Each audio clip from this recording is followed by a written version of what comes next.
তুমি যদি এইভাবে সারা জীবন থাকে তোমার নিজের যৌবন নষ্ট করতে চাও সেটা করো।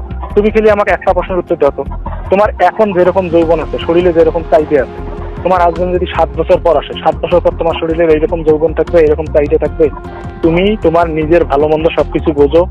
যেমন তোমার হাজবেন্ডের মনে করো যদি 1 সপ্তাহ এমনি না থাকে, 1 সপ্তাহ যদি তুমি ওর সাথে কথা না বলো, তোমাকে খারাপ লাগবে না?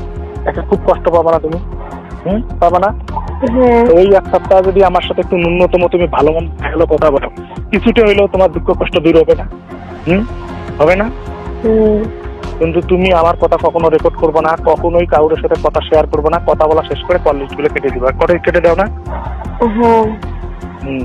তুমি যদি এইভাবে সারা জীবন থাকে তোমার নিজের যৌবন নষ্ট করতে চাও সেটা করো। তুমি খালি আমাকে একটা প্রশ্নের উত্তর দাও তো, তোমার এখন যেরকম যৌবন আছে, শরীরে যেরকম চাইতে আছে, তোমার হাজবেন্ড যদি 7 বছর পর আসে, 7 বছর পর তোমার শরীরের এইরকম যৌবন থাকবে, এরকম চাইতে থাকবে? তোমার এখন বয়স 25, তখন বয়স 25 থাকবে? থাকবে? থাকবে?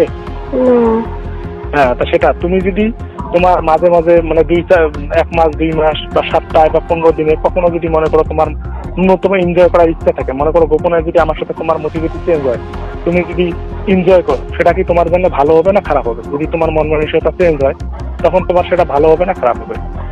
বলো কি মনে হয়?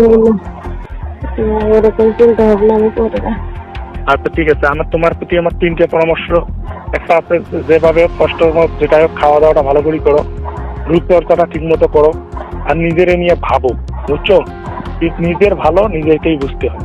এই যে তুমি এত কষ্ট করে থাকতেছো, একটা লোক তোমাদের সাথে বাটপাড়ি করলো, ওই যে তোমার নিজের রূপ যৌবন নষ্ট হয়ে যাচ্ছে, কোনো কিছু নেই। ওই জন্য নিজেরে ঠিক রাখার জন্য সমাজকে গোপন রেখে নিজের যতটুক ভালো, নিজের যতটুক করা যায় এতটুক করতে হবে। তোমার যৌবন নষ্ট হইলেও কারো কিছু যায় আসে না, তুমি মারা গেলেও কিছু যায় আসে না, তুমি বুড়ি হইলেও কিছু যায় আসে না। তুমি যদি কখনো মনে করো যে না ভাইয়ের সাথে আমি সময় কাটাইতে পারো, যদি মনে করো ভাইয়ের সাথে কথা বলি শুধু বলতে পারো, যদি মনে করো যে না ভাইয়ের সাথে এমনিতে পাশে নিয়ে হালকা মেসেজিং এটার মধ্যে রাখি থাকতে পারো। আমি কি কথা ক্লিয়ার বোঝাইতে পেরেছি? এই জন্য তুমি যদি এখন মনে করো যে আমি আমার স্বামীকে মানে ধোঁকা দিচ্ছি বা স্বামীর সাথে আমি ইয়ে করতেছি, এটা আলাদা বিষয়, কারণ তুমি তখন বাধ্য, তুমি চাইলেও তোমার স্বামীর তুমি কাজে পাবো না। এই জন্য একটা তোমার স্বামী কাছে থেকে যদি তুমি কিছু লুচ্ছামি করো সেটা একটা আলাদা কথা। আমি কি কথাটা তোমার ক্লিয়ার বোঝাইতে পেরেছি? ওই জন্য তোমার মন মস্তিষ্ক যখন চেঞ্জ হবে, তোমার যখন কোনো কিছু মনে হবে, তখন আমাকে ডাকবা বা আমার সাথে কথা বলবা, যেটা ভালো লাগে সেটা করবো। কিন্তু কখনো মন খারাপ করে থাকবে না, কখনো রূপচর্চা না করে থাকবে না, কখনো নিজেকে কষ্ট দিবে না। আমি কথাটা বোঝাইতে পেরেছি? ঠিক আছে, আজকে আর কথা বলার সুযোগ হবে না, কালকে আমি তোমাকে আবার ফোন দিব। হ্যাঁ?